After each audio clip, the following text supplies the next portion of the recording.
Hi നമസ്കാരം, ഞാൻ Joseph Sunny. ഇന്ന് സംസാരിക്കാൻ പോകുന്നത് വിഷയം സെൻറ്റ് മേരിയെക്കുറിച്ചാണ്. യേശുവിൻ്റെ അമ്മ മറിയയെക്കുറിച്ചാണ് സംസാരിക്കാൻ പോകുന്നത്. അപ്പോൾ നേരത്തെ തുടക്കത്തിലേ പറഞ്ഞേക്കാം, എന്താണ് സെൻറ്റ് മേരിക്ക് ഒരു ദൈവിക തത്വവും ഇല്ല, ദൈവികമായ ഒരു കഴിവും ഇല്ല എന്നറിഞ്ഞിരിക്കുക. മറിയ ഒരു ദൈവമല്ല, ദൈവമാതാവുമല്ല എന്നറിഞ്ഞിരിക്കുക. മറിയ ജസ്റ്റ് യേശുവിൻ്റെ അമ്മ എന്ന് മാത്രമേ ഉള്ളൂ എന്നറിഞ്ഞിരിക്കുക. അങ്ങനെയാണ് ബൈബിൾ പറഞ്ഞിരിക്കുന്നത്. അല്ലാതെ ഒരു വലിയ മഹത്വം കൊടുത്ത് പറയുന്ന ഒരു വാക്കുപോലും ഇല്ലെന്നറിഞ്ഞിരിക്കുക. അല്ലെങ്കിൽ ദൈവത്തോട് സമത്വം പിടിക്കുന്ന ഒരു തരത്തിലെ വാക്കുകളും ഇല്ല എന്നറിഞ്ഞിരിക്കുക. പിന്നീട് എന്താണ് ഈ ലോകത്ത് കാണുന്നത് പറഞ്ഞാൽ ദുരുപദേശമാണ്. ചില സഭകൾ, അല്ലെങ്കിൽ കത്തോലിക്ക മുതലായ സഭകൾ മറിയയിലൂടെ മധ്യസ്ഥ അടയ്ക്കാൻ കഴിയുമെന്ന് ജനത്തെ പഠിപ്പിക്കുന്നു, അങ്ങനെ തെറ്റിദ്ധരിപ്പിക്കുന്നു. ചില കൾട്ട് ഗ്രൂപ്പുകൾ, കൃപാസനം പോലുള്ള ഗ്രൂപ്പുകൾ മറിയയിലൂടെ കാര്യം സാധിച്ചു എന്ന് പറയുന്ന ഒരുപാട് സാക്ഷ്യങ്ങളും പുറത്തു വിടുന്നുണ്ട്. അതുകൊണ്ടൊന്നും ഒരു കാര്യമില്ല, മറിയയിലൂടെ ഒരു കാര്യവും നടക്കത്തില്ല. ചിലപ്പോൾ നിങ്ങളുടെ ഭാഗ്യം കൊണ്ട് നിങ്ങളുടെ ജീവിതത്തിൽ പലതും സംഭവിക്കുന്നതായിരിക്കാം. അല്ലാതെ ദൈവികപരമായി മറിയയിലൂടെ ദൈവം ഒരു അധികാരവും കൊടുത്തു വിടുന്നില്ല, ഒരു അനുഗ്രഹവും കൊടുത്തു വിടുന്നില്ല എന്ന് അറിഞ്ഞിരിക്കുക.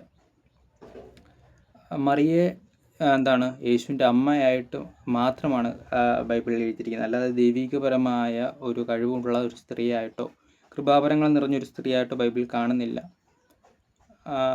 അപ്പോസ്തലന്മാരെക്കാൾ വലിയ പദവികളൊന്നുമില്ല.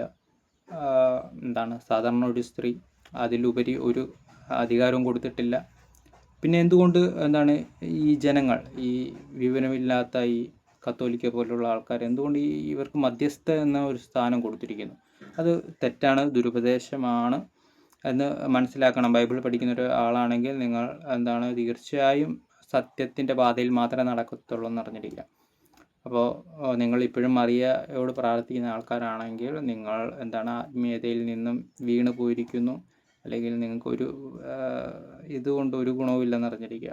കാരണം സത്യമായി പഠിച്ചാൽ മാത്രമേ സത്യത്തിൻ്റെ ആത്മാവിലൂടെ ഉള്ള നടത്തിപ്പ് നിങ്ങൾ ഉണ്ടാകത്തുള്ളൂ എന്നറിഞ്ഞിരിക്കുക. നിങ്ങൾക്ക് വെളിച്ചം ഉണ്ടാകണമെങ്കിൽ നേരായി ബൈബിൾ പഠിച്ച് വായിച്ചാൽ നിങ്ങൾ വെളിച്ചത്തിൽ സഞ്ചരിക്കും, അല്ലെങ്കിൽ വെളിച്ചത്തിൽ നടക്കും, അല്ലെങ്കിൽ നിങ്ങൾ ഇരുളിൽ തന്നെ ഇരുന്ന് പോവും എന്നറിഞ്ഞിരിക്കുക.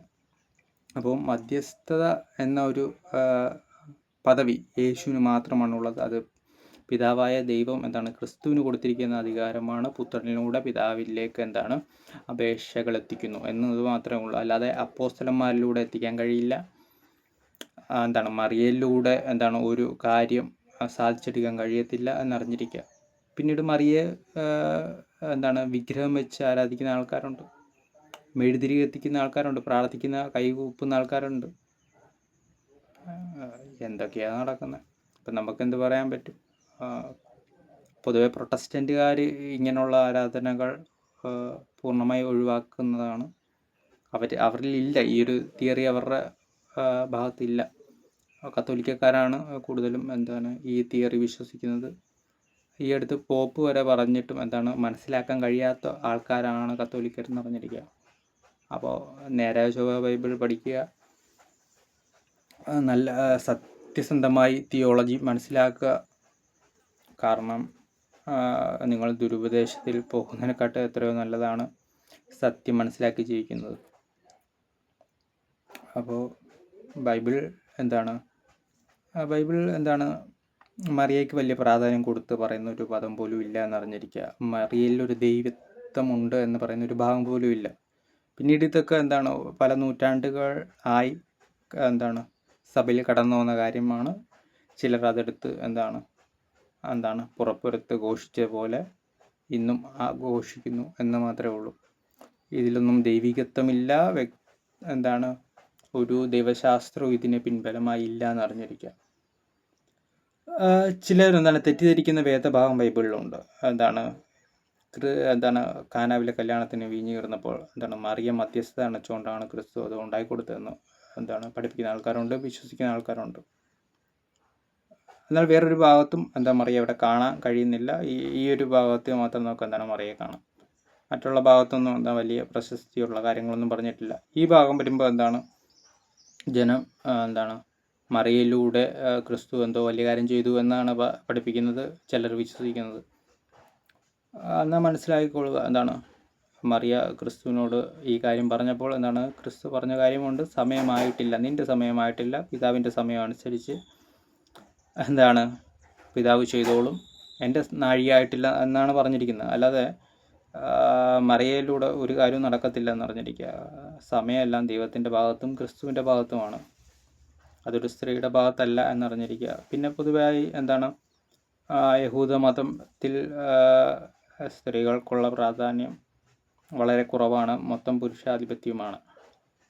അപ്പോൾ അങ്ങനെ ഇരിക്കുന്നൊരു കൾച്ചറിൻ്റെ ഇടയ്ക്ക് എന്താണ് ഒരു സ്ത്രീക്ക് മഹത്വം കൊടുക്കുക എന്ന് പറയുന്നത് തന്നെ എന്താണ് തെറ്റായ രീതിയാണ്. അപ്പോൾ നിങ്ങൾ യഹൂദമതത്തിൽ എന്താണ് നിങ്ങൾ വിശ്വസിക്കുന്നുണ്ടെങ്കിൽ, നിങ്ങൾ അതനുസരിച്ച് ജീവിച്ചിട്ടുണ്ടെങ്കിൽ മാത്രം നിങ്ങൾക്കത് അതിനെക്കുറിച്ച് കത്തും. കാരണം കൂടുതലും മത്തായിയുടെ സുവിശേഷത്തിലൊക്കെ പറയുന്ന വംശാവലിയൊക്കെ മൊത്തം എന്താണ് പുരുഷന്മാരെ കുറിച്ചുള്ള മൊത്തം എന്താണ് പുരുഷാധിപത്യമാണ്. ഇപ്പോൾ ഇസ്രയേലിൻ്റെ ജനസംഖ്യ എടുക്കുമ്പോൾ പുരുഷന്മാർ ഇത്ര അധികം, അല്ലെങ്കിൽ ക്രിസ്തു എന്താണ് അപ്പം 5000 പേർക്ക് കൊടുത്തപ്പോൾ എന്താണ് ഇത്ര 5000 പുരുഷന്മാർ എന്നൊക്കെ പറയുന്ന പദങ്ങളൊക്കെ ഉപയോഗിച്ചിരിക്കുന്നത് എന്താണ് മൊത്തം പുരുഷാധിപത്യമായതുകൊണ്ടാണ്. അപ്പോൾ അങ്ങനെ ഇരിക്കുന്ന ഒരു കൾച്ചറിലേക്ക് എന്താണ് ഈ ഒരു തിയറി ഒട്ടും യോജിച്ചു പോകത്തില്ല. ഈ തിയറിയൊക്കെ വന്നത് ക്രിസ്ത്യാനികളുടെ ഇടയിലാണെന്ന് അറിഞ്ഞിരിക്കുക. അപ്പോൾ ഇത് 1-ാം നൂറ്റാണ്ടിൽ ഉണ്ടായ പ്രശ്നമല്ല, ഇത് കുറേ നാളുകൾക്ക് ശേഷം എന്താണ് സഭയിലൂടെ എടുത്ത ഓരോ തിയറികളാണ്. ആ തിയറികളിൽ മുറുകെ പിടിക്കുന്ന കുറേ ആൾക്കാരുമുണ്ട്. അങ്ങനെയാണ് ഓരോ രീതികൾ ഉണ്ടായി വന്നിരിക്കുന്നതെന്ന് അറിഞ്ഞിരിക്കുക. അപ്പോസ്തലന്മാർ മറിയെക്കുറിച്ച് എന്താണ് ഒന്നും പഠിപ്പിച്ചിട്ടില്ല, അല്ലെങ്കിൽ അതിൻ്റെ ആവശ്യമില്ല. രക്ഷ ക്രിസ്തുവിലൂടെ ലോകരെല്ലാവരും ക്രിസ്തുവിനെ അറിയണം. ക്രിസ്തുവാണ് ദൈവത്തിൻ്റെ എന്താണ് പുത്രൻ. ക്രിസ്തുവിലൂടെയാണ് എന്താണ് നമുക്ക് ആത്മീയ രക്ഷ വന്നത്, നമ്മുടെ പാപങ്ങൾ മോചിക്കപ്പെടുന്നത് എന്നുള്ള കാര്യങ്ങൾ അറിഞ്ഞിരിക്കുക. ഇതൊക്കെയാണ് പ്രധാനമായുള്ള കാര്യങ്ങൾ. അല്ലാതെ മറിയയ്ക്കും എഴുതിരി കത്തിക്കുന്നത് അല്ല സഭയിലെ ഏറ്റവും വലിയ കാര്യം. ഓക്കെ, അപ്പോൾ നന്നായി തിയറി പഠിക്കുക, ദൈവശാസ്ത്രം നന്നായി പഠിക്കുക. God bless you. ആമേൻ.